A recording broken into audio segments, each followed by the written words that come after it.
ఇదే బాంబే పూనా ప్రాంతాలలో అక్కడ ఉన్నటువంటి యువకులు యువతులు అందరూ కూడా కలిసి ఈ అంబేద్కర్ గారి యొక్క ఆలోచన వైపుకు ఎక్కువగా మగ్గుతున్నారు, కొన్ని లక్షల మంది.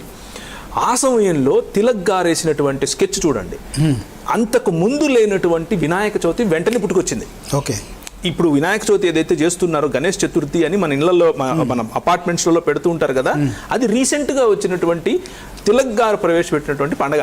ఓకే, అంతకుముందు పండగ ఉంది కానీ ఇంత పెద్ద దీంట్లో చేయలేదు.